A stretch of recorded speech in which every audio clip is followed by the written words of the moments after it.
ఉంది మా వెంకటరెడ్డి గారి ద్వారా. ఇక్కడ అప్పట్లో కలిసి ఉండే మహబూబ్ నగర్ జిల్లా ఇదంతా కదా. అప్పట్లో ఈ మహబూబ్ నగర్ జిల్లాగా ఉండేటప్పుడు ఈ జిల్లాలో ఉండే భజన పార్టీల వాళ్ళందరినీ పిలిచి ఒకసారి మన దగ్గర చక్కగా భజనల పోటీలు పెట్టారు.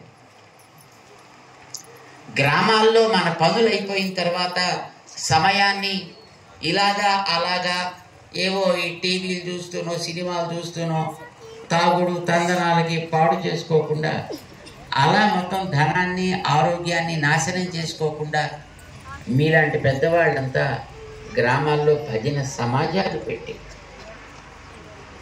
అక్కడ ఉండేటటువంటి వ్యక్తులకి కాస్త నాలుగు దేవుడి యొక్క స్మరణ చేసుకోగలిగేటటువంటి కథలు, మంచి చరిత్ర, ఒక అందమైనటువంటి పద్యాల్లో పాటలలో కూర్చి వాటిని భజనలుగా చేసి గ్రామాల్లో చెప్పేవారు.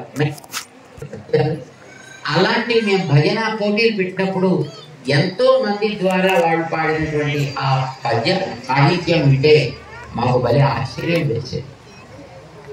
చాలా అందమైన సాహిత్యం, మంచి విలువైనటువంటి సాహిత్యం, సంప్రదాయం తెచ్చినటువంటి పెద్దలు రచించినటువంటి సాహిత్యం, అందమైనటువంటి పాటలు, అవన్నీ కూడా చక్కగా నేర్చుకుని ఇలాంటి భజన బృందాలు ఎన్నో మన జిల్లాల్లో ఉన్నాయి.